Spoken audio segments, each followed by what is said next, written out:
ബാന്ദ്ര സിനിമയ്ക്കകത്ത് 30 കോടി രൂപ നഷ്ടം വന്നു എന്നാണ്. ആദ്യം 12 കോടി രൂപ ബഡ്ജറ്റ് ഇട്ട പടം 30 കോടിയായി, 35 കോടി രൂപയായി. പ്രിന്റ് ആൻഡ് പബ്ലിസിറ്റി, റിലീസ് വരെയുള്ള എല്ലാ ചെലവുകളും. റിലീസുമായിട്ട് ബന്ധപ്പെട്ടിട്ട് ഒരു പ്രോഗ്രാം നടത്തിയായിരുന്നു. അപ്പൊ ആ പ്രോഗ്രാമിനകത്ത് അജിത് വിനായക പറയുണ്ടായി, ദിലീപ് പറഞ്ഞിട്ടുണ്ടായിരുന്നു ചെറിയ ബഡ്ജറ്റിലാണ് ഈ സിനിമ നമുക്ക് എടുക്കാമെന്ന് പറഞ്ഞപ്പം പുള്ളിക്കാരൻ തന്നെ പറഞ്ഞു നമുക്ക് ചെറിയ ബഡ്ജറ്റ് വേണ്ട, വലിയ ബഡ്ജറ്റിൽ പടം എടുക്കാമെന്ന് പുള്ളിക്കാരൻ തന്നെയാണ് അങ്ങോട്ട് പറഞ്ഞതാണ് അന്ന് അദ്ദേഹം പറയുകയുണ്ടായി.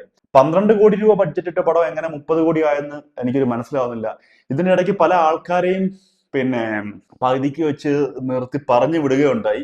ആ സിനിമയ്ക്ക് ശേഷം അതിനകത്ത് പ്രവർത്തിച്ച പല ആൾക്കാരെ ഗ്രാഫ് എടുത്ത് നോക്കിക്കഴിഞ്ഞാൽ അത്യാവശ്യം സമ്പാദിച്ചിട്ടുണ്ട്. അത് എങ്ങനെയാണെന്ന് ഞാൻ പറയാതെ പറഞ്ഞു. അപ്പൊ അമ്മാതിരി തേപ്പാണ് ആ സിനിമയ്ക്കകത്ത് നടന്നതെന്ന് അറിയാം. എങ്കിലും പുള്ളിക്കാരൻ്റെ വലിയ ബഡ്ജറ്റ് ചെയ്യാന്ന് പറഞ്ഞപ്പം പ്ലാൻ ചെയ്ത പോലൊക്കെ തന്നെ ബഡ്ജറ്റ് നോക്കുമ്പോൾ അത്രയും ബഡ്ജറ്റ് ഇല്ലായിരുന്നു. നിങ്ങൾ എടുത്ത് നോക്കുക, അതിനകത്ത് പകുതിക്ക് വെച്ച് ആരെയൊക്കെ പറഞ്ഞു വിട്ടു, പല കാരണങ്ങളുണ്ട്, ഒന്ന് അന്വേഷിച്ചു കഴിഞ്ഞാൽ മനസ്സിലാക്കാൻ പറ്റും.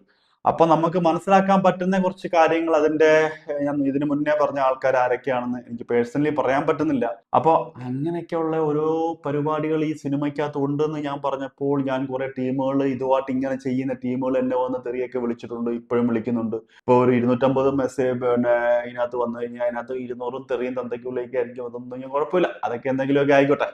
അപ്പൊ ഈ പറയാനുള്ള സത്യങ്ങൾ പറയുമ്പോൾ നമ്മളെ വിളിച്ചിട്ടൊന്നും കാര്യമൊന്നുമില്ല. അപ്പോ ഇപ്പം വന്ന് പറയാനുള്ള കാരണം എന്ന് പറഞ്ഞാൽ ഭയങ്കര ലോസിലേക്ക് പോയിട്ടുണ്ടെന്നും ഭയങ്കരമായിട്ട് ഒരു സിനിമയ്ക്കകത്ത് തന്നെ 30 കോടി നഷ്ടം എന്ന് പറയുന്നത് അദ്ദേഹം കുറേ സിനിമകൾ എടുത്ത വ്യക്തിയാണ്. അപ്പം വീണ്ടും വീണ്ടും വീണ്ടും പുള്ളിക്കാരൻ എന്തുകൊണ്ട് പഠിക്കുന്നില്ല എന്ന് ചോദിച്ചാൽ എനിക്ക് ആൻസർ ഇല്ല. ഒരു പടത്തിനകത്തൊരു ബഡ്ജറ്റ് ഇട്ട് പിന്നെ പുള്ളിക്കാരൻ പറഞ്ഞ് എല്ലാവരും ഇങ്ങനെ മോഹന വാഗ്ദാനങ്ങൾ ചെയ്തിട്ട് ഇതുപോലെ നടത്തിയിട്ടാണ് ഇത്രയൊക്കെ എത്തിയത്. അപ്പം പുതിയ പുതിയ പ്രൊഡ്യൂസർ വരുന്നുണ്ട്, പുതിയ അവർക്ക് ആ ഡയറക്ടർക്ക് പുതിയ പടങ്ങൾ കിട്ടുന്നുണ്ട് എന്ന് പറഞ്ഞു. ഓക്കെ, ഇതിനകത്ത് ദിലീപ് എന്ന വ്യക്തി നിരപരാധിയാണെന്ന് എല്ലാവർക്കും അറിയാം. കാരണം ദിലീപ് ഓൾറെഡി ചെറിയ ബഡ്ജറ്റ് ചെയ്യാൻ വേണ്ടി ദിലീപ് പറഞ്ഞപ്പോൾ വേണ്ട വലിയ ബഡ്ജറ്റ് എന്ന് പറഞ്ഞത് പ്രൊഡ്യൂസർ തന്നെയാണ്. എന്ന് പറഞ്ഞത് കഥയും കാര്യങ്ങളൊക്കെ എടുക്കുമ്പോൾ ഒരു ബിസിനസിനെ കുറിച്ച് എന്തെങ്കിലുമൊക്കെ ഐഡിയ ആയിട്ട് മുന്നോട്ട് പോകുന്നത്.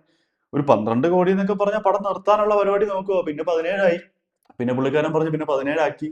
അപ്പൊ ചോദിച്ചാൽ പിന്നെ പറഞ്ഞു 21 തീർക്കാന്ന് പറഞ്ഞു. പിന്നെ പറഞ്ഞു 25, 24 തീർക്കാന്ന് പറഞ്ഞു. പിന്നെ പറഞ്ഞു ചേട്ടാ കുറെ ആൾക്കാർ എന്നെ ഇങ്ങോട്ട് വിളിച്ചോണ്ടിരിക്കുന്നുണ്ട്, OTT മറ്റ് ബിസിനസ്സുകാരൊക്കെ വിളിച്ചോണ്ടിരിക്കുന്നുണ്ട്, നമുക്ക് എന്തായാലും നഷ്ടം വരത്തില്ല വലിയ രീതിയിലൊക്കെ. അപ്പൊ പുള്ളിക്കാരൻ അങ്ങനെ പോയെന്നാണ് പറയുന്നത്.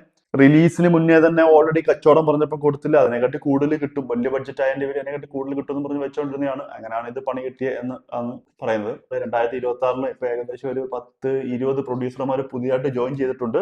പിന്നെ ഇവരുടെയൊക്കെ അവസ്ഥകൾ 20-30 പ്രൊഡ്യൂസർ പുതിയത് വന്നിട്ടുണ്ടെന്നാണ് കണക്ക് വന്നേക്കുന്നത്. ഇനിയിപ്പോ എത്രയൊക്കെ ഇനി വരാൻ കിടക്കുമല്ലോ, ഇനി 6-7 മാസം കൊണ്ട്. അതിനുള്ളിൽ എങ്ങനെയൊക്കെയാലും 10-200 പ്രൊഡ്യൂസർ ഓട്ടോമാറ്റിക്കായിട്ട് 10-100-150 പ്രൊഡ്യൂസർ വരും. അതോടുകൂടി പടം നിൽക്കരുത്. നല്ല പടങ്ങളൊക്കെ നോക്കി ചെയ്യാൻ മാക്സിമം നോക്കുക.